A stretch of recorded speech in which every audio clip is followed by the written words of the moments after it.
ಕರ್ನಾಟಕ ಕಾರ್ಯನಿರತ ಪತ್ರಕರ್ತರ ಧ್ವನಿ ಸಂಘದ ರಾಜ್ಯಾಧ್ಯಕ್ಷರಾದ ಮಾಧ್ಯಮ ಅಕಾಡೆಮಿ ಪುರಸ್ಕೃತ ಬಂಗ್ಲೆ ಮಲ್ಲಿಕಾರ್ಜುನ್ ರವರ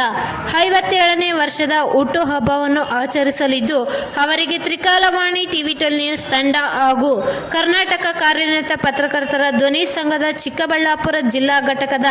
ಎಲ್ಲ ಪದಾಧಿಕಾರಿಗಳು ಹಾಗೂ ಚಿಕ್ಕಬಳ್ಳಾಪುರ ಜಿಲ್ಲಾಧ್ಯಕ್ಷರಾದ ಸುರೇಶ್ ಬಾಬು ಮತ್ತು ಸುಪ್ರಿಯಾರವರು ರಾಜ್ಯಾಧ್ಯಕ್ಷರಾದ ಬಂಗ್ಲೆ ಮಲ್ಲಿಕಾರ್ಜುನ್ ರವರಿಗೆ ಶುಭ ಕೋರುತ್ತಿದ್ದಾರೆ. ಈ ಸಂದರ್ಭದಲ್ಲಿ ಜಿಲ್ಲಾಧ್ಯಕ್ಷರಾದ ಸುರೇಶ್ ಬಾಬುರವರು 100 ವರ್ಷ ಆಯಸ್ಸು ಕೋರಿ ಅವರು ಮಾಡಿರುವ ಸಾಧನೆಗಳಿಗೆ ಸಂತಸ ವ್ಯಕ್ತಪಡಿಸಿದ್ದಾರೆ. ರಾಜ್ಯದ ಎಲ್ಲ ಪತ್ರಕರ್ತರಿಗೆ ದೊಡ್ಡ ಆಲದ ಮರದಂತೆ ನಿಂತಿರುವ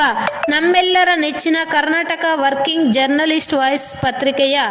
ಸಂಪಾದಕರಾದ ಬಂಗ್ಲೆ ಮಲ್ಲಿಕಾರ್ಜುನ್ ರವರು ರಾಜ್ಯದ ಎಲ್ಲ ಮೂಲೆ ಮೂಲೆಗಳಲ್ಲೂ ಈ ಸಂಘಟನೆ ಬೆಳೆಯಲಿ ಎಂದು, ಅವರ ಕೊಡುಗೆ ನಮ್ಮ ರಾಜ್ಯಕ್ಕೆ ಅಪಾರ ಎಂದು ಎಲ್ಲ ಪತ್ರಕರ್ತರಿಗೂ ಬೆನ್ನೆಲುಬಾಗಿ ನಿಂತಿರುವ ರಾಜ್ಯಾಧ್ಯಕ್ಷರಿಗೆ ಶುಭ ಹಾರೈಸುತ್ತಿದ್ದೇವೆ. ನೆಲಮಂಗಲ ನಗರಸಭೆಗೆ ಅಧ್ಯಕ್ಷರಾಗಿ ಆಯ್ಕೆಯಾಗಿರುವಂತಹ ಪೂರ್ಣಿಮಾ ಮೇಡಮ್ ಅವರಿಗೆ, ಅದೇ ರೀತಿಯಾಗಿ ನಾರಾಯಣಪುರ ನಗರಾಭಿವೃದ್ಧಿ